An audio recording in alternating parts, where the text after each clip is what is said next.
नपुसंकतेचा दोष झाकण्यासाठी या व्यक्तीने आपल्या पत्नीबरोबर अत्यंत काळी कृती केली.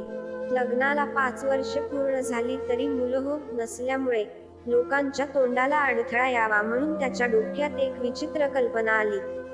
या कल्पनेनुसार त्याने थेट आपल्या मित्राला हाताशी धरून स्वतःच्या बायकोसोबत शारीरिक संबंध ठेवायला लावले.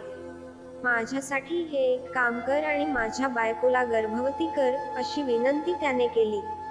ही घटना अतिशय विचित्र आणि संतापजनक आहे. काही दिवसांपूर्वी पुण्यातील एका रेसिडेन्सीमध्ये घडलेली ही कहाणी संतोष नावाच्या 30 वर्षीय व्यक्तीची आहे, जो MIDC मधील एका कंपनीत कायमस्वरूपी नोकरीवर आहे. त्याने आपल्या 27 वर्षीय पत्नी सारिकेबरोबर केलेल्या अन्यायात आपल्या कंपनीतील मित्राचा वापर करून तिला थेट त्याच्यासोबत झोपण्याचा प्रस्ताव दिला. काळजी करू नकोस, सगळं मी सांभाळतो, फक्त हे एक काम कर, असे तो मित्राला सतत सांगत होता. बऱ्याच वेळा समजावल्यावर अखेर मित्र तयार झाला आणि आता संतोष बायकोची संमती घेण्यासाठी तिच्यावर दबाव टाकू लागला.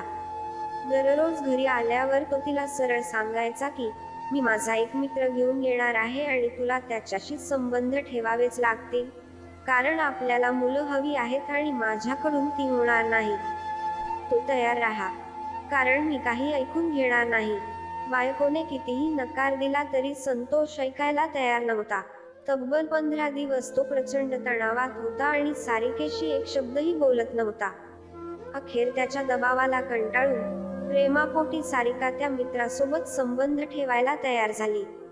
त्यानंतर संतोषने त्या मित्राला घरी आणलं, तेव्हाही तो पूर्ण मद्यधुंद अवस्थेत होता आणि मित्राला म्हणाला, ती तयार आहे, तू काही घाबरू नकोस, बिनधास्त संबंध ठेव.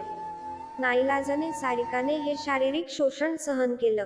मात्र हे एकदाच न राहता तो दर आठवड्याला मित्राला घरी आणू लागला.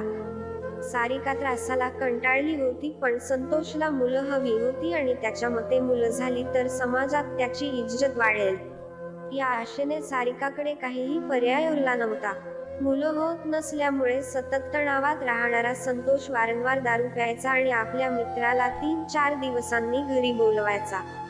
आधी घरात पार्टी करायची आणि नंतर संतोष स्वतः उभा राहून त्यांच्यातील संबंध पाहायचा. सारिकाच्या मनात असह्य खदखद होती, हे किती दिवस चालणार. नवऱ्याचं हे वागणं तिला सतत टोचत होतं.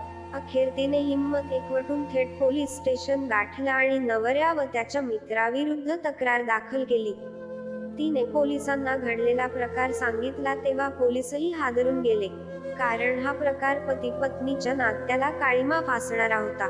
मूल होण्यासाठी एखादी व्यक्ती इतक्या नीच पातळीवर जाऊ शकते, ही अत्यंत लज्जास्पद गोष्ट आहे. विशेष म्हणजे संतोष आधी एकटाच शहरात राहून नोकरी करत होता आणि अवघ्या 2 महिन्यांपूर्वी त्याने सारिकाला गावाहून आणून असा अमानुष प्रकार घडवला. सारिकाने सांगितले की मुलं नसूनही मी आनंदाने संसार करत होते, पण तो सतत म्हणायचा की लोक मला नावं ठेवतात.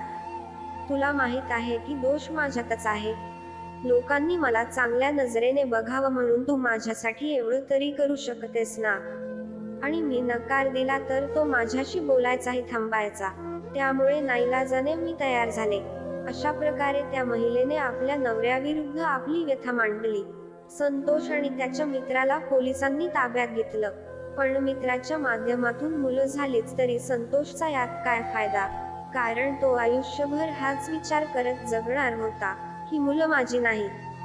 एवढ्या थरावर जाऊन जर त्याने अनाथ आश्रमातून एखादं बाळ दत्तक घेतलं असतं तर कदाचित त्याचे आयुष्य वेगळं झालं असतं. या धक्कादायक घटनेबाबत तुमचं काय मत आहे? खाली कमेंट करून जरूर कळवा आणि जर तुम्ही चॅनलवर नवीन असाल तर लाईक आणि सबस्क्राईब करायला विसरू नका. धन्यवाद.